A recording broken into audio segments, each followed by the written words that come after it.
I'm Gene Grant here in the studios of New Mexico PBS with our Line Opinion panelists.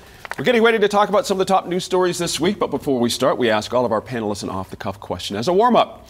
Now, I'm sure you've seen watching the last some days of the Olympics. I'm a huge Olympics fan, you guys. Summer, winter, it doesn't matter. I love the Olympics. Giovanna, let me start with you. All right, first of all, are you a fan of the Winter Olympics? Because some of the events are sort of esoteric. You know, no one really watches luge during the summer months. You know, I would if I could. Right. And keep up with the stars. But do you have a favorite sport when it comes to the Winter Olympics? Yeah, so I love watching the Winter Olympics, and it's so fun to watch with the kids. And so I'm kind of old school. I love the ice skating. Oh, yeah. Okay. I love the ice skating. It's been fun this year, hasn't it? Yeah. Was the triple axel got pulled off, and the pair skating has been wonderful. It's been wonderful to watch. Yeah, it's really nice. And, you know, they keep making a really big deal about the North Koreans being in the ice skating. Right.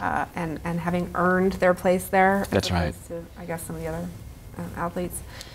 But, yeah, it's been really fun. Is it fun? Yeah. Sophie, are you a fan? I watch when I'm around it. Yeah. This is exactly the way that I watched the Westminster Dog Show the other day. I just happened, it was on, and I'm all excited. I'm going to admit that my favorite part is really Tara and Johnny. Watching the commentary and seeing the fashions from those two. They bring it is so much fun. Oh, fun, yeah. And it makes everything else so much fun. Yeah. I mean, I enjoy the skating as well, but I'm probably a little, you know, I catch it when I let me ask you a sort of an off-the-beam question a little bit. What did you make of the situation with our Ramo, our fellow from here in Albuquerque who made that comment during the opening ceremonies about the relationship between Japan and Korea, and there was either he was let go or he just finished his time with them. Did you track any of that? That was interesting, wasn't it? I mean, it did sound to me like he was really let go. Yeah. And one of the tough things there, I think, is that there is a lot of historic tension, as we know, between Japan and Korea, and it doesn't lend itself to color commentary. Yeah, good point there. It's not something that you can just sort of off the cuff. Right.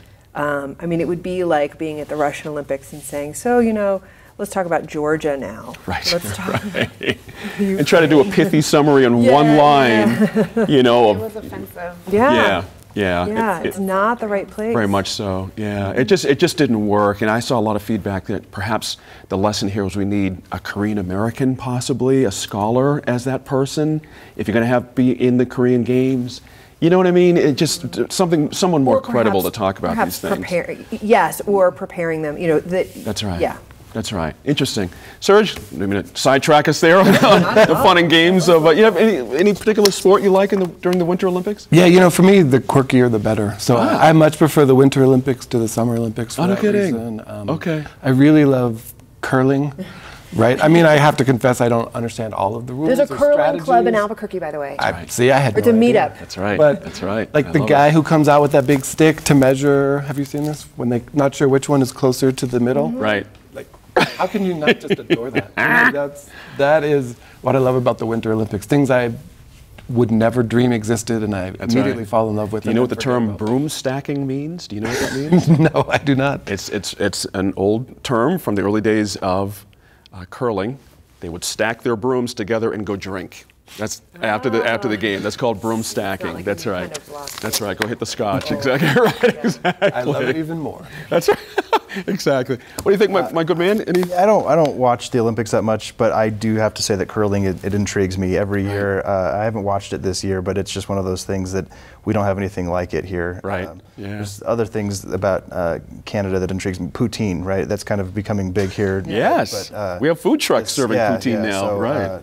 Curling, and like he said, the pole, it's not just like they use a string, it's a pole with all these different attachments. I know, right. It seems much more complicated than it needs to be to measure. Isn't it amazing how in curling there's all the terminology that's sort of snuck into our lexicon that we didn't realize came from curling, like on the button, you know, it's from curling. Right, exactly right. The centerpiece there, you know, you're on the button. Is there a term clear the house? Yes, yeah, there's all kinds of different things. I'm a big curling fan. I think it's a really interesting sport. It's a lot like the reason I like putting and golf. It just takes a lot of touch and finesse to be able to do it. I like the age range that could do it. That's kind of fun too. And obviously men and women can do it. It's not a brute strength like football thing. So good stuff. Winter Olympics, they're fun. Oh yeah.